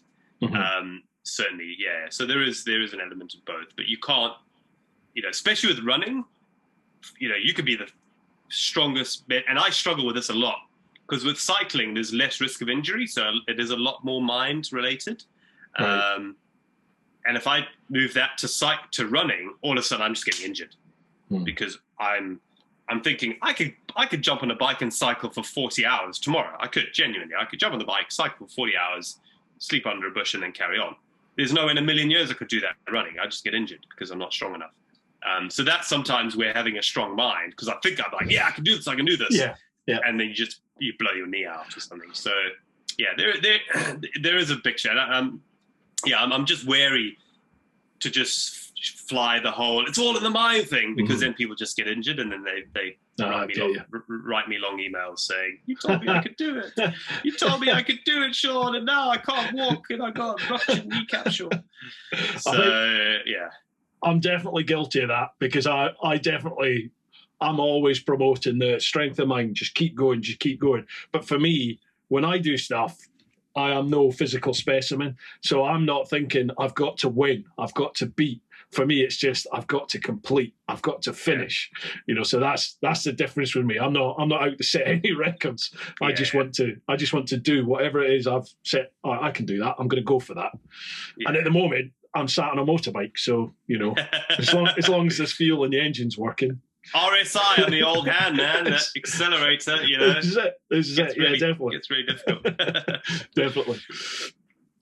One more. Adam Sheard. Okay, another couple of questions. One, your favourite country you cycled through and why? Cycled through. I'm a big fan of deserts. So this was in Peru and Chile and Peru. Atacama. The Atacama. Yeah. So I think I really enjoyed that. I really enjoyed just being out in the middle of the desert. That really excites me, the idea of that. I love sleeping in the desert. The Atacama in particular at night.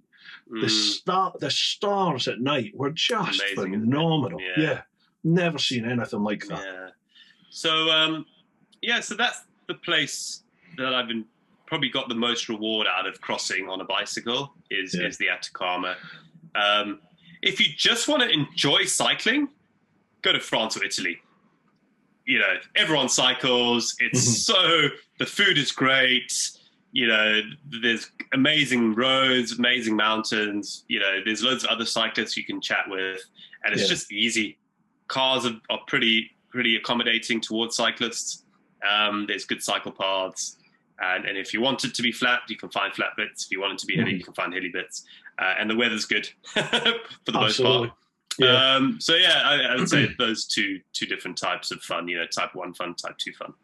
Definitely. I spend quite a bit of time on a motorbike up in the mountains in northern Spain, southern Spain, and over in the Canaries as well, do tours and stuff out there. And it always blows my mind when you are in the middle of nowhere, thousands of feet up in these mountains, and you come across these people cycling. Yeah. I'm just like, you've had to cycle all the way up here, and you are miles from anything. And you're 70 years old. How are you doing it? Absolutely, yeah. It's weird, isn't it? When you go across onto the continent, into Europe, they just seem to be far more outdoorsy minded than I think in the UK. Cycling has obviously exploded. Cycling is very, very popular now. But when you're in Europe, like they're out walking, they're out fell running, they're out cycling, rafting down the rivers. Yeah. People just seem to be out and about a lot more, I've found personally. Yeah, but I think that's maybe only because it's weather related. I think British people historically have been very outdoorsy. We're the forefront of exploration for 200 years, right? But you just don't see it as much in the winter because the weather's a bit rubbish, and it's a bit more dangerous to go out and walk up a mountain in the snow, and when it's not real snow, so you can't just put crampons on. It's a bit icy and it's windy, and you've got a family, and I'm not going to take my son up Triffin, on a gowly, blowy day or up Ben Nevis, right? I think it's just a weather thing and a seasonal thing that when you go to Europe you see more of it because it's the weather's just better for it. Yeah. But I do think I work with a lot of outdoor brands, and for them Britain is one of their biggest markets.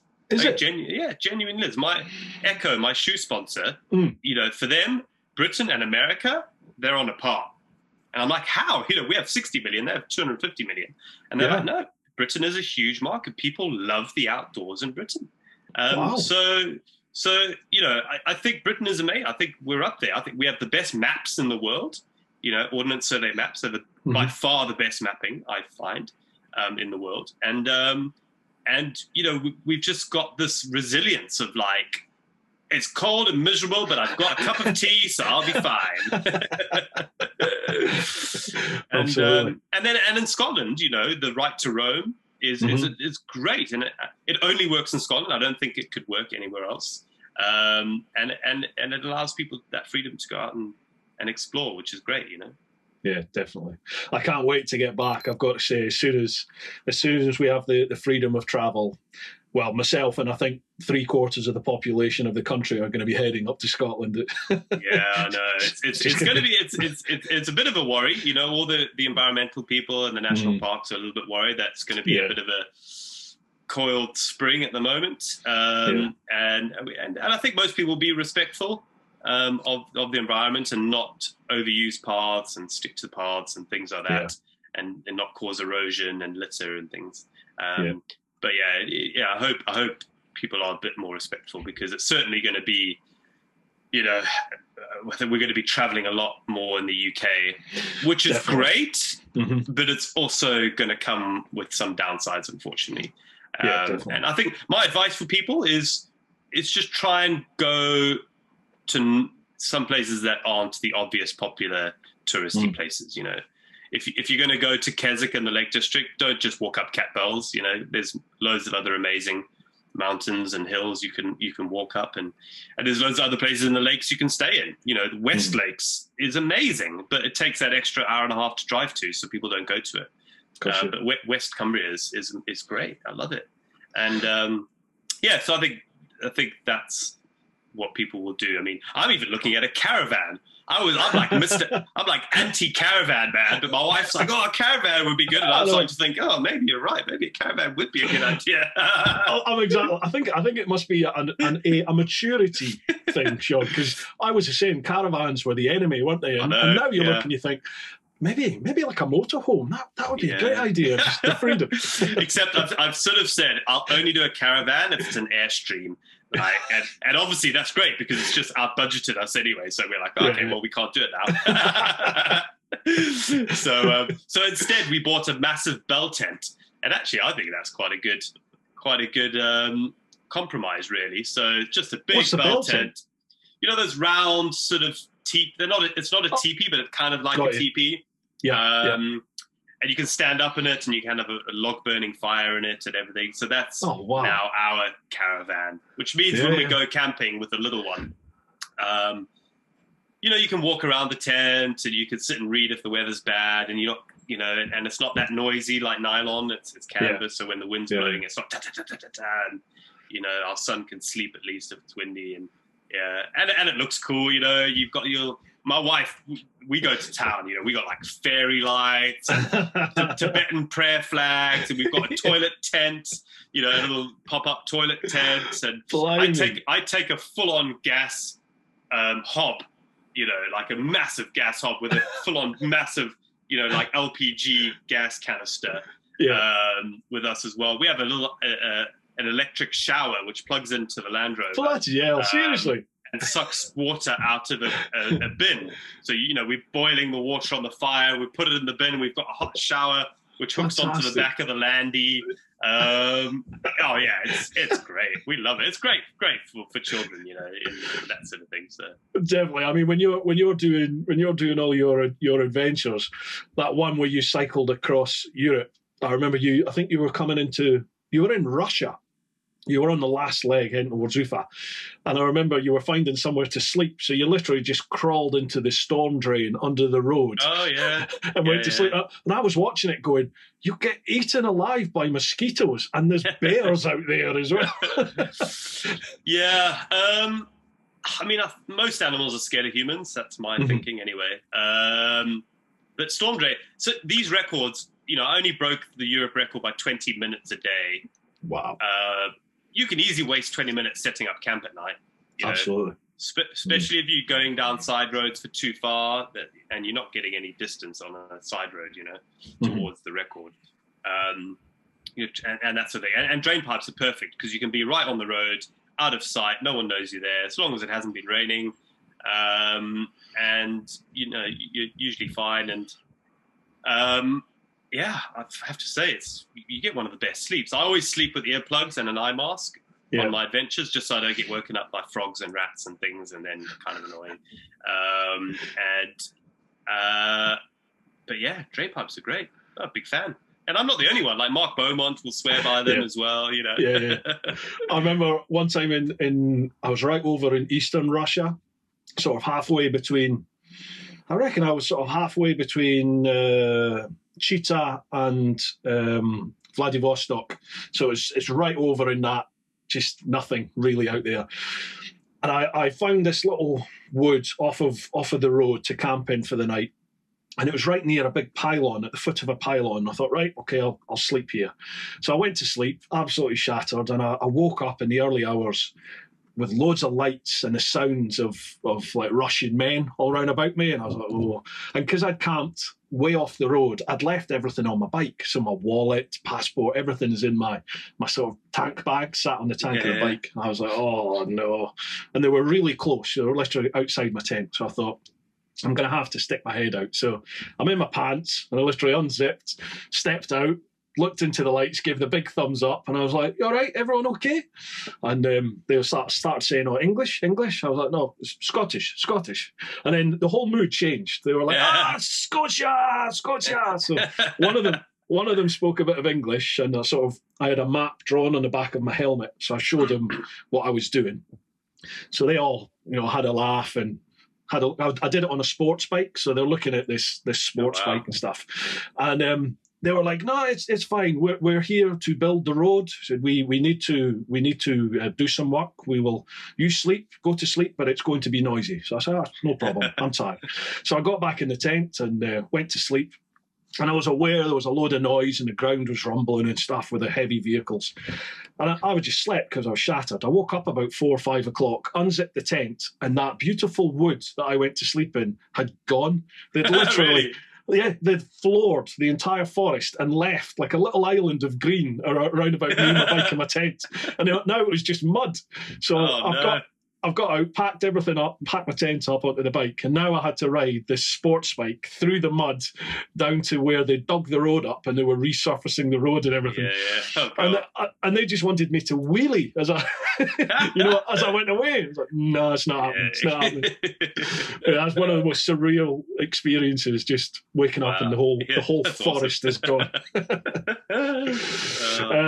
Adam's got one more question, last one. He said, any interesting wildlife encounters on the swim?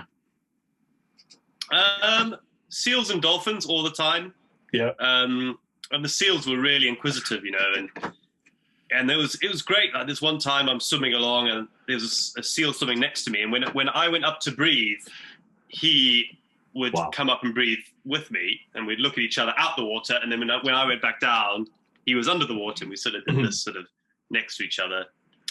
Dolphins, I never had that close. They would always sort of be darting below me. Phosphorescence or photoluminescence, that was probably my most magical, amazing experience. And it was a bit like if you watch Life of Pi when the whale comes up, or in The Beach with Leonardo DiCaprio when they're playing in the water and it's just explosions of light. Honestly, it was like that. It was even better. If I had my hands like this in the water and I just opened them like that, there would just be this explosion of light, a foot around each hand. When I took each stroke, off each fingertip was just a trail of phosphorescence, like sparkles. It was just amazing. And because some of them were so big, when I came out the water, they'd be all in my beard. And the crew would be like, oh, look, he's a Christmas tree. I didn't realise you got that off on the UK coastal waters. Wow. No, mainly up Ireland. So when I was swimming up the coast of Ireland was when they were there the most, and then coming back in towards Mull of Kintyre, and then around Scotland as well. It was just, I agree. I thought it was just like Thailand in the movies, Yeah.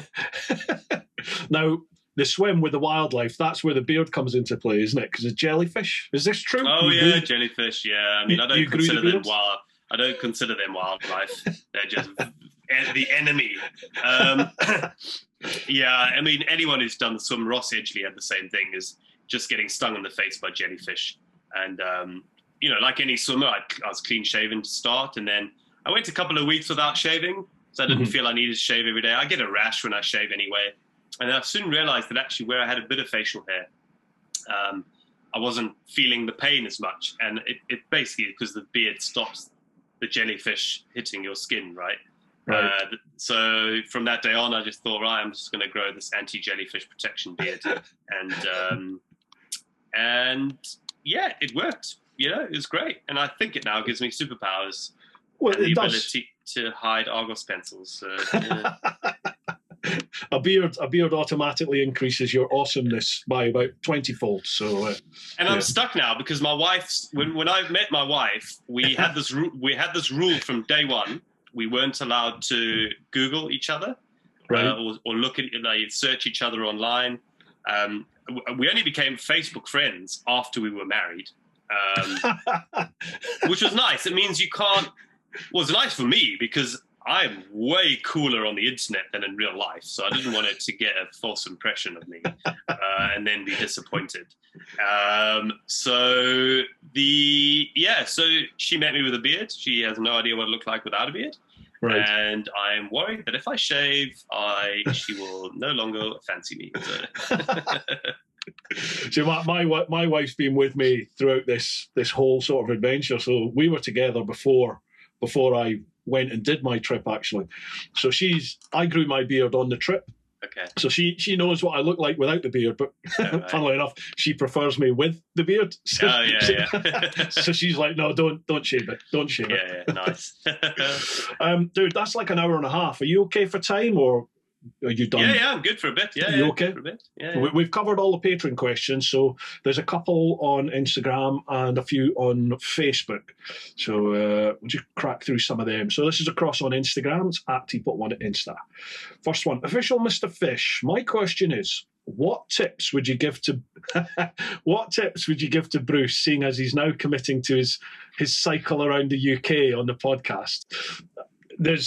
I said drunkenly, I'd had a few beers on the podcast. I mentioned to somebody who was on here, I've always fancied cycling around the UK. And obviously, once you've said it, that's it, isn't it? So that will have to happen at some point. But so I keep getting reminded about that all the time.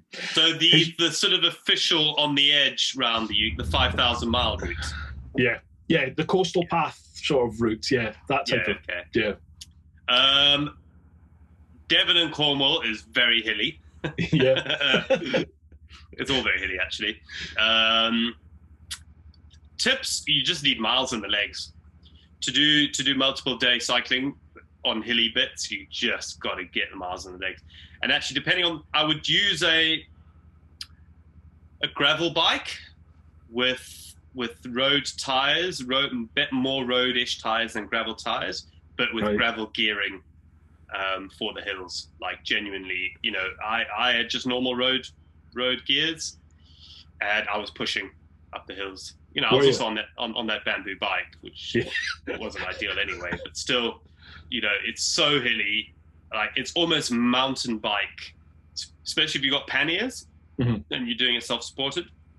You're almost needing mountain bike gear ratios, really. So that would be my biggest tip: is use a gravel bike with gravel gear ratios, and maybe put sort of road tires on it, because it's all tarmac. You're not allowed to cycle on public footpaths anyway, so the whole route is on the road. But yeah, just look at getting better gears and get that strength in your legs, mate, because it is hilly. So my plan of, I'm not going to do any training. I'm just going to set off, and then that'll be me. I'll just keep going. And, just do it. Oh no, you could do it. You just really. I would start on the East Coast, so you get into it. So by the time you get down to, if you're going clockwise, by the time you get down to Devon and Cornwall, you've got a bit of strength and that sort of thing. Yeah. Coincidentally, Nick Sanders still has the round the Britain cycling record. God, does he? 1984, I believe. Yeah. And people have tried. Guy Martin had a crack at it, and he only got a week in. It's tough. Yeah. Jesus. Yeah. So he's had that since 1984. 200. I think it's 200 miles a day. You got to do 205 miles a day. I cycled to Brighton. I did the Brighton run once. Clapham to Brighton. That killed me. yeah. So anyway. Yeah. Fish has got a second question. He says, the real question is there one thing that you wish you hadn't done on your adventures because it was an anticlimax? No, because I'm not really, for me, the sort of, there's no like hook in the reward at the end of it for me. As in, I don't do it for all the congratulations or the the book deals and all that sort of thing. I would do it if I won the lottery tomorrow. I'd still carry on doing it. Yeah. Because I enjoy doing it. It's good for my mental health. It's all that sort of kind of. I'm a better person when I have these big goals to chase. And inevitably, it's always a massive anticlimax. You know, when I finished my Europe ride, I just arrived at the statue in Ufa and was like, oh, I'm done now. Right. I saw that. Got to find a flight home. You know, and that's it. It's just like, oh, well, there's no crowds, there's no one cheering, and that sort of thing. So it's all, and I kind of like it that way. I kind of like the understated endings. You know, the stuff I do in Britain, inevitably, because it's Britain, people come to the end of those, and it's all a little bit more hyped, and I always feel bad. I always feel terrible. Like, some people have made such an effort to come and see me finish these silly little things I'm doing, and I kind of feel like a bit of an imposter, and they've wasted their time. So I always feel a bit awkward. You do know what you've accomplished in life, don't you? You are aware of the scale of what you do. Yeah, but I'm so in it, you know, I don't really see it from the outside. You know, it's just kind of what I do, and I just baby steps.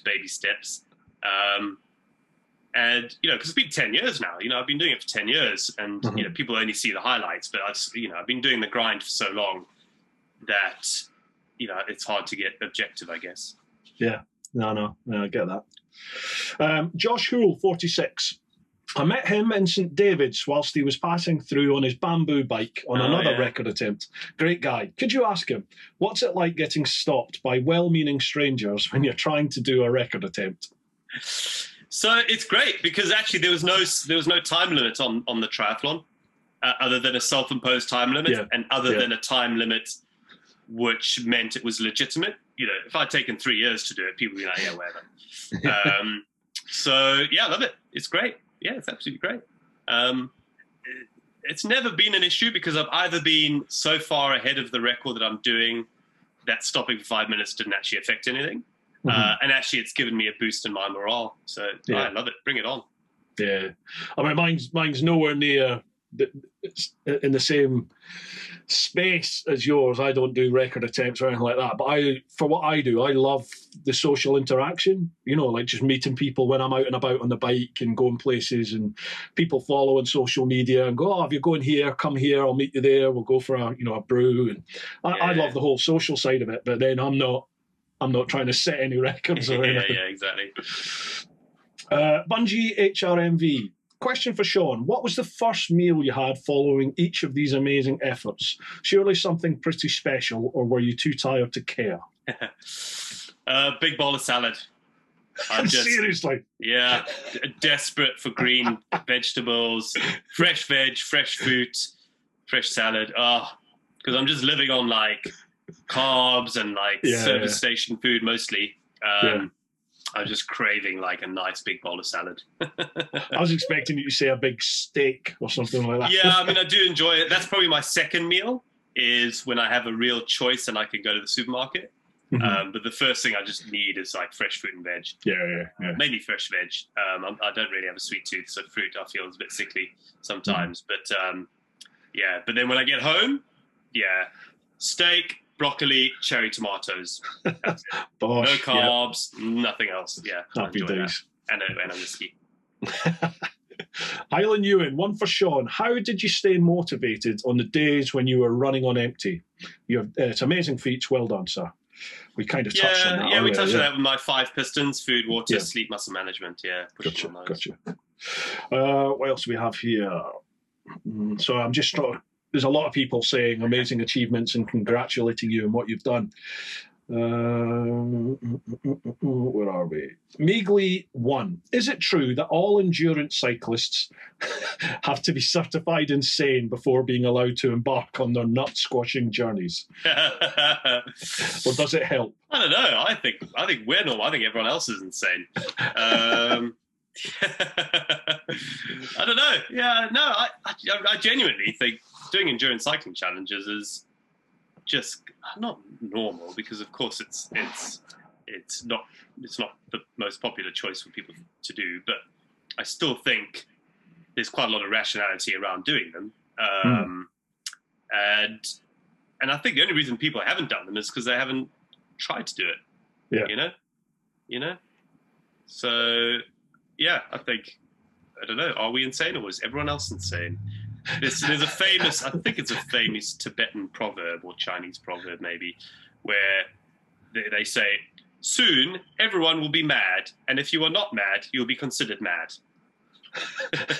Flipping it right over, yeah.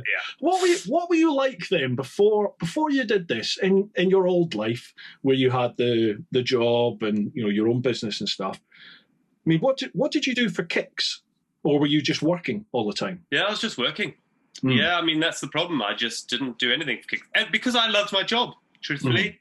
I didn't enjoy doing the school photography bit, and that was really full time for the last 3 or 4 years, no, 2 or 3 years. But before that, when I was sort of making my way as a photographer, I was getting some fun gigs. I worked on the Harry Potter films in the stills department. I photographed Prince William.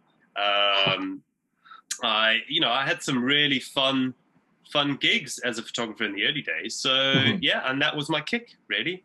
It was only I lost my way sort of late 20s, really, when I just started doing more of the money stuff rather than the fun stuff. So yeah, I mean, I didn't do any sport. I didn't even own a pair of running shoes. I had cycled Land's End John O'Groats in 2008, and that was pretty much it. That was the only adventure thing I did.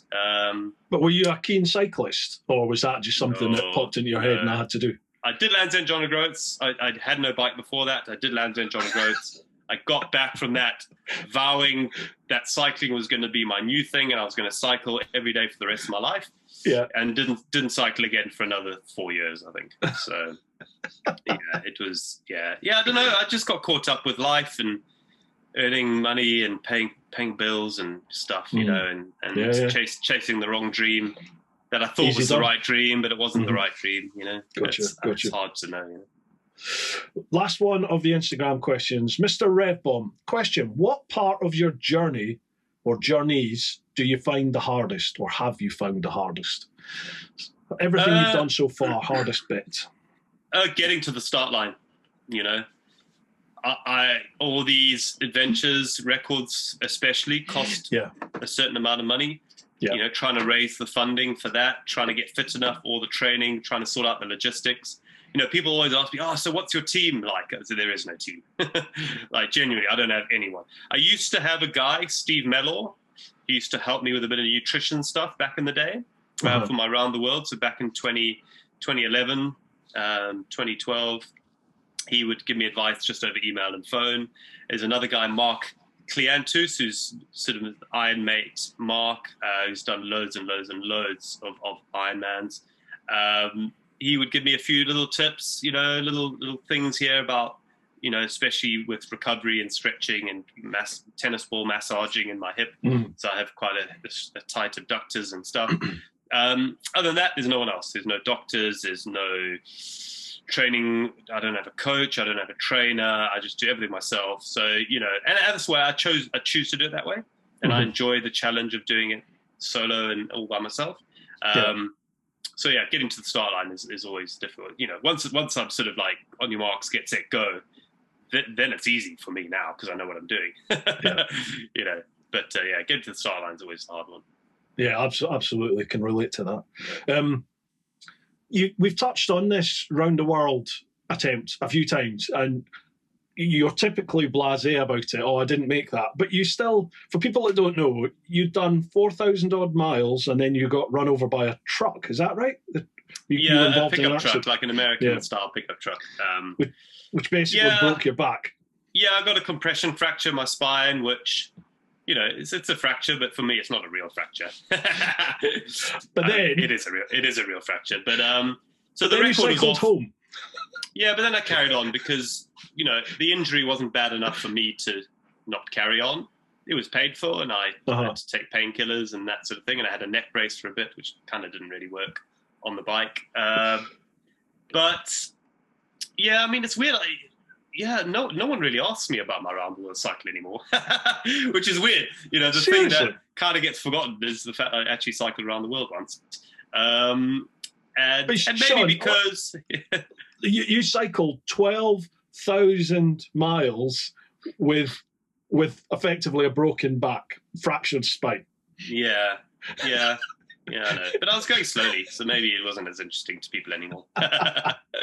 That's phenomenal. It's just phenomenal. Yeah. So the last question, sorry to cut in there, but the last question, just had a quick scan through the Facebook, and there's loads of repeat questions that we've already gone through, and lots of people just saying how amazing your achievements are. There's a question from a chap called Stu Webb. Of all the things you've achieved, which ones are you most proud of, and what's next? Now, that's obviously my question too. Yeah, well, I mean, I think looking back, I mean, I'm proud of all of them because they all were difficult for me to achieve. Otherwise, I wouldn't have chosen to do them if I knew I could do them. But I think the story I'll repeat in the old age home when I'm senile, I think will be swimming the length of Britain. I think that's the one that changed my life overnight, both from a personal kind of confidence point of view and just opportunities. I all of a sudden became a sports person that companies and other brands and magazines and newspapers wanted to start working with and feature. And that just opened so many doors for me. And that allowed me to carry on being a sports person. You can only really keep being a sports person if you kind of achieving or winning, you know, and as soon as I'd won at something, all of a sudden people were interested as me as a sportsman. And that would be, I think, looking back, will be the moment and the adventure that really gave me the personal confidence to carry on trying to break records and be an endurance sportsman, and also the opportunities that came with it, whether it be just fun opportunities to go and explore and travel and meet people, and also allowed me to eventually, at the age of 39, buy a house, and provide for my family and that sort of thing, which, would I have done that without the swim? Probably, because I have that in my nature to just try and do something else and push at it. So maybe I would have gone down a different direction. But certainly at the time, 2013, swimming the length of Britain came at the right time, where people were just really just like blown away by the whole idea. And a bit like Ross doing the full circumnavigation a couple of years ago, same sort of thing. People are like, whoa, it just captured people's imagination. By no means was my swim the hardest thing that a human being has ever done in the history of the world. No, nowhere near. But it was a story that people found interesting. And I think I'll always hold that side of it, close to my heart. The fact that I was able and stupid enough to actually follow through with the idea, Awesome. That's definitely when you came on my radar. I was away on my trip during that time, and I think it was on social media, somebody messaged me going, "Have you seen this mentalist?" And I couldn't fathom someone doing that. It was phenomenal. Yeah, amazing. So last part. What's next? Yeah. Oh, if only I could tell. I've had a big project in the pipeline, which is probably looking like 2023 now, which I'm excited about. But practically, little things I'm doing. So I've done the 496 challenge. So this year I want to do loads of little things. On the 26th of February, so coming up, end of next week, I think, will be the 40th day before my 40th birthday. So I'm doing 40 before 40. So I'm doing 40 things on 40 days before my 40th birthday. And a bit fun stuff, like one day I'm going to give blood. One day I'm going to plant a tree. One day I'm going to do some litter picking. One day I'm going to run 10K. One day I'm going to do 100 burpees. I don't know. one day I'm going to climb a tree. I've got loads of things to do. I've got 40 things to do, which I'm going to do each day before my 40th birthday, and then hopefully finish on my 40th birthday. I'm hopefully going to run 40K, and I'm hoping people can join me. Maybe people will find it interesting coming and joining me as well, physically or online or whatever. So so that's what I'm doing next. 40 before 40. Everyone will be able to follow you on social media. I'll put all the links down below. Instagram, I guess, is where you can find me. So yeah. My wife, I mean, she's not confined it to 40 days, but when she turned 40, she sort of made this book, and it was 40 things to do in her 40s. So obviously she has 10 years to do it. But that's what she's doing. She's ticking them off as she goes through. Well, it's probably a lot bigger ideas than planting a tree. No, it's a mixture of things, but there's a lot of like international travel mixed in there, places she's never been to that she wants to go to. So no, it's awesome, fantastic. Right, Sean, thank you so much, man, for spending a couple hours of your day with us. It's been an absolute pleasure. Before we sign off, is there anything you want to plug? Any sponsors, websites, products, anything at all that you want to give a shout out to? Feel free. Watch my 496 documentary. It's free on YouTube. I'm pretty proud of it. It was a fun challenge, and I'd love more people to do the 496 challenge. You've got to choose a month with 31 days in it to do it. A few people are doing it now in February. It's only 405K. I think you got 90K less. But yeah, it's such a great challenge. It starts small. It really builds your confidence as a runner, because it takes you 22 days to get to halfway. So it really is a nice gradual way. And it's kind of an up yours at the millennial way of thinking, right? Like, I want it now, I want it yesterday, I want it 3 years ago. Whereas this is like gradual, you take a whole month to run it, and it builds. And so a couch to 496, Sean. A couch to 496. It's doable. You might just take a bit longer to do the big mileage towards the end.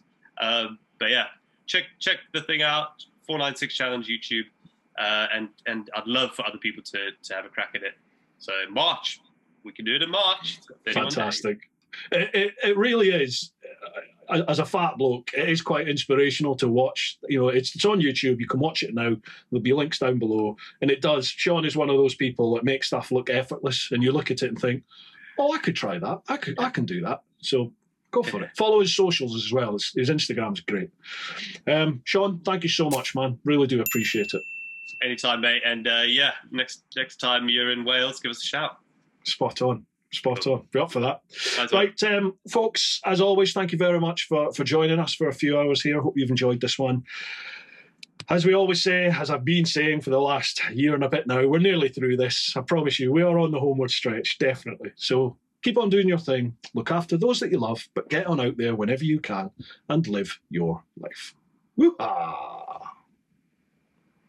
Dude, thank you so much, man. Really appreciate it. Sweet. Right, I've got another meeting now, so all right, bud. Grab a cup of tea and then crack on. Brilliant.